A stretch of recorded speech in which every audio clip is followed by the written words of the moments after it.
I'd like to just very quickly touch upon a question that was raised a few weeks ago that we didn't actually get a chance to discuss it and touch upon.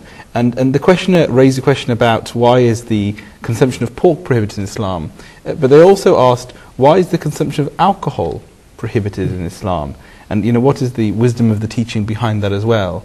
Perhaps the panel could shed some light very quickly, because we only have a few minutes left on the teachings of that. Well, some people in that, I take that in that aspect, some people sometimes argue that there are good points in alcoholic drinks, all that. The Holy Quran has taken this one. It has been mentioned as some of the impure things introduced by Satan, Rijsum min amali shaitan. And then the Holy Quran has also mentioned that the good points, they are far more than the verse of the Holy Quran says that there are some good points in it and some harms in there, and the harms are much more than any possible good point. They outweigh the good. They outweigh the good. So in that case, this is a simple question of wisdom. If something is more harmful, people should abstain from that. That is one of the argument. Yes. And the name Khamr, which has been used in the Holy Quran, that is also has a meaning of covering. So it covers the mind and the intellect of the person, and the mental faculties are damaged as a result of excessive drinking. And nobody knows when one becomes excessive drinker, Yes. Beginning is always made from a small drink, and then people move forward. So that's a very slippery road. So Islam says the better is that people should try to abstain from that. Ibrahim said very quickly on this point, obviously we see many in the West, although that much merriment is gained from drinking of alcohol, we also see how alcohol is often the source of breakdown of families and of society, and it has many detrimental effects. Well, I think Imam Sahib has clearly demonstrated that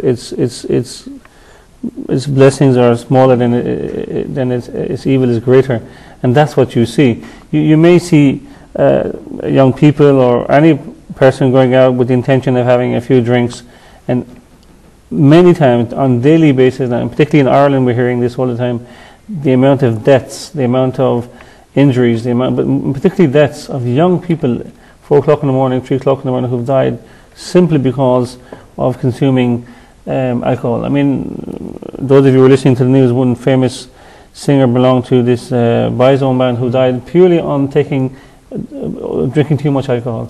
So it is obvious. I have seen in my life so far many families being destroyed just because of alcohol.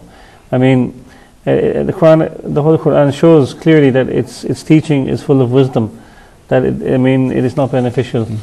Dr. very quickly, we have a couple of minutes. The Holy Prophet ﷺ has said that liquor is the mother of all vice and the greatest of sins.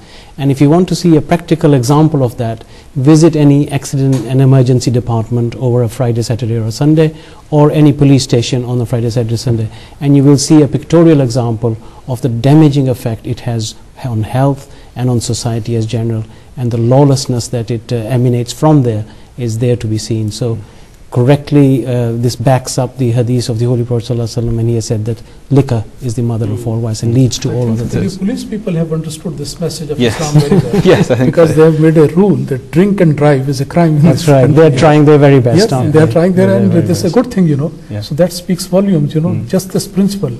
Why they have come to this conclusion? Because they know for certain that lot of accidents, lot of loss of life will be the result of drinking. Jazakallah, Imam Sahib, and Jazakallah as a panel. Unfortunately, we've run out of time, but Jazakallah for the many questions we were able to answer today. There are many questions left, but hopefully we'll be able to challenge those in further programs. Jazakallah to you, the viewers, for joining us. As I said before, this program is meant for you, and without your input and your questions, it wouldn't be what it is. So please do carry on emailing us with your questions. Just to remind you, the email address to send your questions to is faithmatters@mta.tv. That email again, faithmatters@mta.tv. Or if you'd prefer to fax, the fax number is international dial +44 208 687 8037. Many thanks to the panel for their scholarly answers in today's program, and many thanks to you, the viewers. Inshallah, we hope to meet you again in future programs. Jazakallah, and assalamu alaikum wa rahmatullahi wa barakatuh.